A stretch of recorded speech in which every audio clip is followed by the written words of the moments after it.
प्रश्न 1. महाराष्ट्राला किती किलोमीटर लांबीचा समुद्रकिनारा लाभला आहे? उत्तर 720 किलोमीटर. स्पष्टीकरण. महाराष्ट्राच्या पश्चिमेला अरबी समुद्र असून कोकण किनारपट्टीची एकूण लांबी सुमारे 720 किलोमीटर इतकी आहे. रत्नागिरी जिल्ह्याला सर्वाधिक समुद्रकिनारा लाभला आहे. प्रश्न 2. महाराष्ट्रातील सर्वात उंच शिखर कळसुबाई कोणत्या जिल्ह्यात आहे? उत्तर अहमदनगर. स्पष्टीकरण. कळसुबाई हे महाराष्ट्रातील एव्हरेस्ट मानले जाते. त्याची उंची 1646 मीटर असून ते अहमदनगर जिल्ह्यात अकोले तालुक्यात आहे. प्रश्न 3. गोदावरी नदीचा उगम कोठे होतो? उत्तर त्र्यंबकेश्वर, नाशिक. स्पष्टीकरण. गोदावरी ही महाराष्ट्रातील सर्वात लांब नदी आहे. तिला दक्षिण भारताची गंगा असेही म्हणतात. तिचा उगम नाशिक जिल्ह्यातील ब्रह्मगिरी टेकडीवर होतो. प्रश्न 4.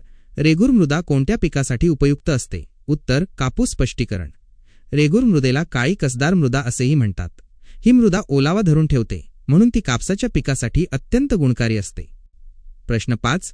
महाराष्ट्राच्या पठाराची निर्मिती कशामुळे झाली आहे? उत्तर ज्वालामुखीचा उद्रेक. स्पष्टीकरण. ज्वालामुखीच्या भेगी उद्रेकातून लाव्हारस बाहेर आला आणि त्याचे थर साचून महाराष्ट्राचे दख्खनचे पठार तयार झाले. येथील खडक बेसाल्ट प्रकारचा आहे. प्रश्न 6. भारताची प्रमाणवेळ कोणत्या रेखावृत्तावरून निश्चित केली आहे? उत्तर 82°30' पूर्व. स्पष्टीकरण.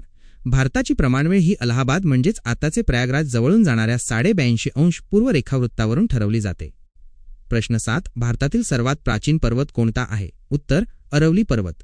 स्पष्टीकरण. अरवली हा वली पर्वत असून तो जगातील सर्वात प्राचीन पर्वतांपैकी एक आहे. गुरु शिखर हे या पर्वतातील सर्वात उंच शिखर आहे. प्रश्न 8.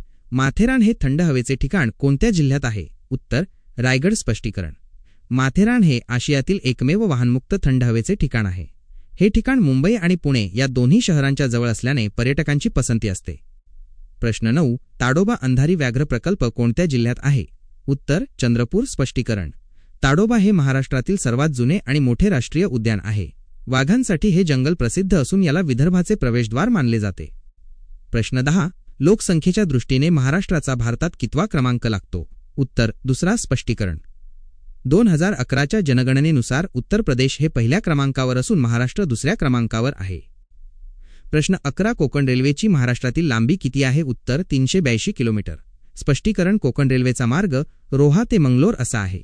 या मार्गाची एकूण लांबी 741 किलोमीटर असून त्यातील 382 किलोमीटर भाग महाराष्ट्रातून जातो. प्रश्न 12. क्षेत्रफळाच्या दृष्टीने महाराष्ट्रातील सर्वात मोठा जिल्हा कोणता? उत्तर अहमदनगर. स्पष्टीकरण. अहमदनगर जिल्हा क्षेत्रफळात सर्वात मोठा आहे, तर मुंबई शहर हा जिल्हा क्षेत्रफळाने सर्वात लहान आहे. प्रश्न 13. पृथ्वीच्या वातावरणातील सर्वात खालचा थर कोणता? उत्तर तपांबर. स्पष्टीकरण. तपांबर या थरातच हवामानाचे सर्व बदल घडतात. ढग, पाऊस, वारा आणि धुके हे सर्व याच थरात आढळून येते. प्रश्न 14. भारताचा सर्वात दक्षिणेकडील बिंदू कोणता आहे? उत्तर इंदिरा पॉइंट. स्पष्टीकरण. अंदमान निकोबार बेटांच्या समूहात इंदिरा पॉइंट हे ठिकाण आहे. भारताच्या मुख्य भूमीचा विचार केला तर कन्याकुमारी हे दक्षिण टोक आहे. प्रश्न 15. जायकवाडी धरण कोणत्या नदीवर बांधण्यात आले आहे? उत्तर गोदावरी. स्पष्टीकरण. संभाजीनगर जिल्ह्यातील पैठण येथे गोदावरी नदीवर हे मातीचे धरण आहे. याच्या जलाशयाला नाथसागर असे नाव देण्यात आले आहे. प्रश्न 16. महाराष्ट्रात मॅंगनीज खनिजाचे साठे प्रामुख्याने कोठे आढळतात? उत्तर भंडारा आणि नागपूर. स्पष्टीकरण. विदर्भातील भंडारा आणि नागपूर या जिल्ह्यांमध्ये उच्च प्रतीचे मॅंगनीज सापडते. याचा उपयोग लोखंडाचे पोलादात रूपांतर करण्यासाठी होतो. प्रश्न 17. भारतामध्ये कोणत्या वाऱ्यांमुळे पाऊस पडतो? उत्तर नैऋत्य, मोसमी वारे. स्पष्टीकरण. भारताच्या हवामानावर मोसमी वाऱ्यांचा मोठा प्रभाव आहे. जून ते सप्टेंबर या काळात अरबी समुद्रावरून येणाऱ्या नैऋत्य मोसमी वाऱ्यांमुळे भारतात पाऊस पडतो. प्रश्न 18.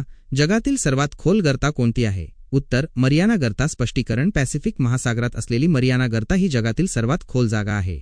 तिची खोली सुमारे 11 किलोमीटर इतकी आहे.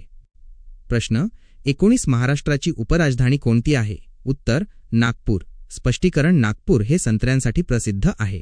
तसेच नागपूर करारानुसार वर्षातील एक अधिवेशन नागपूर येथे भरवले जाते, म्हणून याला उपराजधानीचा दर्जा आहे. प्रश्न 20. सूर्यमालेतील सर्वात मोठा ग्रह कोणता आहे? उत्तर गुरु. स्पष्टीकरण. गुरु हा सूर्यमालेतील आकाराने सर्वात मोठा ग्रह आहे. पृथ्वीसारखे 1300 पेक्षा जास्त ग्रह गुरुच्या पोटात सामावू शकतात, इतका तो विशाल आहे. प्रश्न 21. कोणत्या नदीला बिहारचे दुःखाश्रू म्हणतात? उत्तर कोसी नदी. स्पष्टीकरण. कोसी नदी आपला प्रवाह वारंवार बदलते आणि त्यामुळे बिहारमध्ये भयानक पूर येतात. यामुळेच तिला बिहारचे दुःखाश्रू असे म्हटले जाते. प्रश्न 22 महाराष्ट्रातील पहिला साक्षर जिल्हा कोणता? उत्तर सिंधुदुर्ग. स्पष्टीकरण: कोकणातील सिंधुदुर्ग जिल्हा हा साक्षरतेच्या बाबतीत नेहमी अग्रेसर असतो. त्याला महाराष्ट्राचा पहिला पर्यटन जिल्हा म्हणूनही ओळखले जाते. प्रश्न 23 हिमालयाची निर्मिती कशी झाली? उत्तर टेथिस. समुद्राच्या गाळामुळे. स्पष्टीकरण: जिथे आज हिमालय आहे तिथे पूर्वी टेथिस नावाचा समुद्र होता.